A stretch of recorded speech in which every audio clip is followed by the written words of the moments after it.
E você tem as coisas mais comuns do sono. Então, a criança que fica muito nervosa à noite, durante o dia, muito agitada, à noite ela range dente. O famoso bruxismo. O bruxismo.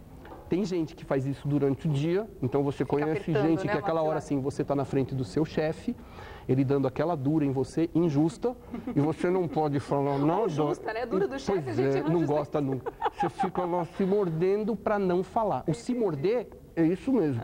E à noite a criança não só morde, como range. E o barulho é o de menos. Este ranger constante pode até desgastar o dente de tal forma que você precise colocar um aparelho para a criança dormir, um aparelho de silicone, enfim, para a criança morder aquilo como mordedor e não conseguir, não ter o desgaste dentário importante. Então, em casos mais extremos, tem que refazer aquele dente que muitas vezes perdeu uma boa quantidade. Isso. Quando é o de leite, ele é até mais raro, mas é mais comum isso no dente definitivo. Ronco, né? Tem a história de quem ronca dorme. Quem não dorme é quem está do lado de quem ronca, né? Quer dizer... Mas quem ronca também não está tendo um sono tranquilo. Não está tendo um sono tranquilo. Se é um ronco eventual, não tem problema. Esse ronco, ele só mostra uma obstrução de vias aéreas em criança, é muito comum quando ela está resfriada. Então, se é um quadro agudo, não tem problema. Quando esse ronco fica intenso, podendo correr o risco de um quadro que se chama apneia, que é a apneia de sono, às vezes a indicação até de cirurgia de adenoide, amígdalas e outros quadros que podem ser um pouquinho mais importantes, esses necessitam de acompanhamento médico mais específico. É perigosa. Muito importante, muito perigoso. E quando você faz aquele exame que tem um nome bonito, né, chama polissonografia, que você vai dormir no hospital, cheio de fio, cheio de coisas, você dorme e o pessoal monitora o seu sono. E você descobre que você tem, por exemplo, 250 microdespertares. 250 vezes em 8 horas, vamos colocar isso então dividindo, dá umas 30 vezes por hora, uma vez a cada 2 minutos, você dá um micro despertar. Cada vez que você está pensando em aprofundar seu sono, você não adormece. Teu dia amanhã promete. Promete ser nada bom. Isso não é nada saudável. Nada saudável. Tudo aquilo que interrompe uma atividade normal da gente não é saudável. Agora, existem coisas que passam com a idade. Por exemplo, eu ri quando você comentou das pessoas que falam muito enquanto dormem, né? Porque eu fazia isso. E a minha irmã tirava muito sarro, era muito engraçado, até porque ela me contava as coisas do dia seguinte, o pouco que ela entendia do que eu falava ali, a gente ria muito com essa situação. E isso acabou passando, acredito eu, não tenho mais reclamação. Ninguém falou nada. Ninguém falou mais nada de que eu tenho falado à noite. Quer dizer, foi um problema que foi resolvido, que era uma coisa temporária. Então, existem problemas em que os pais devem se preocupar e outros problemas em que a idade resolve. É isso? Todos eles devem ser conversados com o pediatra, com o médico que está fazendo o acompanhamento. Porque enquanto isso não acontece, você não vai conseguir identificar e diferenciar, às vezes, um quadro de um outro mais ou menos importante. O médico está preparado para isso, para identificar com você qual vai ser o melhor caminho para que a gente possa resolver melhor o problema da criança, consequentemente o problema da família. E férias, aproveitando que nós estamos no primeiro dia do ano aqui, primeiro dia útil do ano, né? Férias são um dos maiores provocadores de problema de sono. Porque desregra completamente a vida. Totalmente a vida da criança. Uma vida desregrada dos pais, que muitas vezes não tem horário para a criança dormir, que costumam frequentar festas, não tem com quem deixar os filhos, tem que levar junto, e a criança fica, meu filho baladeiro, adora ficar com a gente nas baladas até as 3 da manhã. E isso pode gerar esses problemas que a gente está falando. Pode, vou te colocar de um problema que é muito mais comum hoje em dia, e que não é nem tudo isso que você está falando. Pais que são separados, e que o filho tem uma rotina na casa da mãe e uma rotina da casa do pai.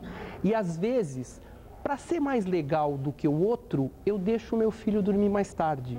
Eu assisto televisão com ele antes dele deitar. Para conquistar. E hoje em dia, esses casais separados, é importante que eles pensem que eles são separados, mas o filho é um só.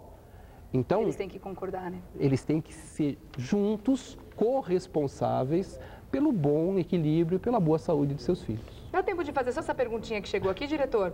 Rapidinha? Tá? Então tá.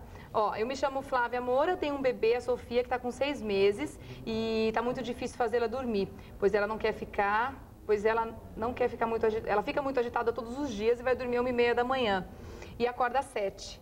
E à tarde ela dorme 2 vezes, cerca de 20 minutos. Ela gostaria de saber se está certo ou se tem alguma coisa que ela pode fazer Pois é, tem uma série de coisas que ela poderia fazer diferente. A primeira delas é colocar esse bebê para dormir. É muito engraçado que a mãe às vezes fala assim, ele tem 6 meses, não sei o quê, ele não fica no berço. Como não fica? Ele não pula do berço com 6 meses. Com 6 meses, se você deixar lá, ele fica chorando. Verdade.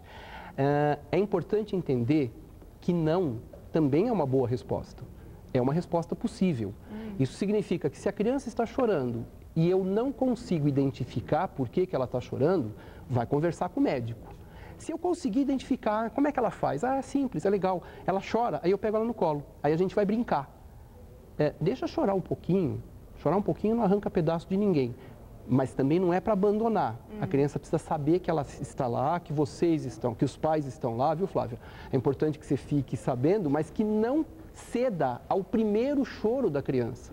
Essa criança tem fôlego para ficar chorando 3 horas sem parar. Se ela entender isso, ela vai acabar utilizando isso 6 meses, ela não utiliza isso de forma ruim, maldosa. Ela é assim, é instinto de sobrevivência. Ela descobriu que ela faz isso. Mas é importante que à noite crie-se um ritual adequado. Será que esse ritual está sendo usado? Que quando é 9 horas se apaga a luz, não se faça mais bagunça com a criança. A criança de 6 meses é agitada. O que ela pode ser tão agitada? Né?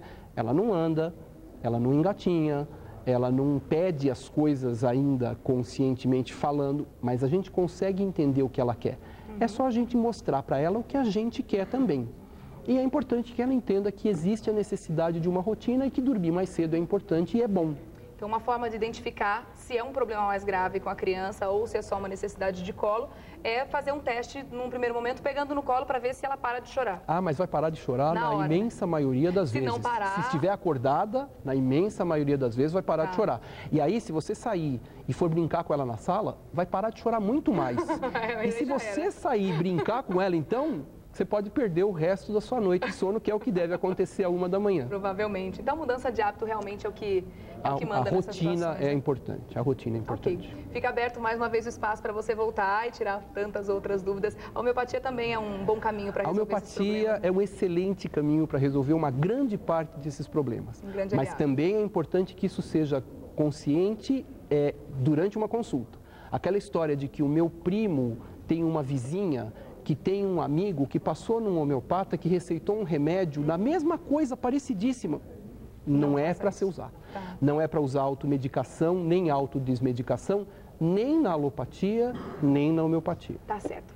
Dr. Moisés Chincinski, homeopata, quero agradecer mais uma vez sua presença aqui no Mulheres. Muito obrigado. E volte sempre. E um feliz 2011 para você. Para vocês também. Tá bom? Bom, ainda falando...